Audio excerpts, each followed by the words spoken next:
wasiirka gaadiidka iyo duulista hawada xukuumadda Soomaaliya Maxamed Cabdullaahi Salaad Omar ayaa markii ugu horeysay ka hadlay sababta ay diyaaradda Ethiopian Airlines uga hoggaansami lahayd go'aanka ay dowladda Soomaaliya ku joojisay duulimaadyada caalamiga ah ee imaan jiray dalka. Wasiirka ayaa qiray in diyaaraddaas ay si joogto ah uga degto magaalada Hargeysa ee Somaliland isla markaana duulimaadkeeda la isaga daayay sababo jira inkastoo sababahaas uu si qoto dheer uga hadlin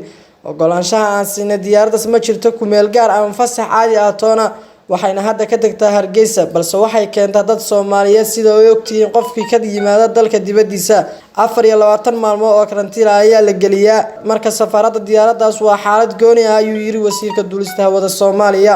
sidoo kale wasiirka ayaa sheegay in markii laga reebo Ethiopian Airlines ay diyaarado kale ka fasax qaateen dowladda Soomaaliya si ay u degaan magaalada Hargeysa ee xarunta maamulka Somaliland. waxaa jira diyaarado kale oo sida dawooyin iyo qalab caafimaad oo naga fasax naga haysta kuwaas oo ka degan magaalada Hargeysa. hadda waxaa Hargeysa ka degaya diyaarad wasida oo anagu fasaxnay sidaas ayaan u fasaxnaa diyaaradaha gargaarka sida ee ka degaya Hargeysa ilaa waa laga marmaane ayuu hadalkiisa sii raacay wasiir Omar. dhinaca kale wasiir Omar ayaa dadka xuduudaha ka soo galaya Soomaaliya oo dhan ka dalbaday in ay joogaan goobahooda aysan dadka soo galin inta ay taagan tahay khatarta cudurka coronavirus. dadka xuduudaha ka soo galaya guud ahaan dalka waxaan ka codsanayaa inuu cudurka Ilaahay naga dhaafiyo qof kasta meesha uu ku sugan yahay inuu iska joogo oo aysan noo imaan qof kasta meesha uu joogo Allaha naga nabad yeelo ayuu yiri wasiirka gaadiidka duulista hawada ee xukuumadda Soomaaliya. ugu dambeyn wasiir Omar ayaa dadka Soomaaliyeed ka dalbaday inay raacaan tilmaamaha ay bixinayso wasaaradda caafimaadka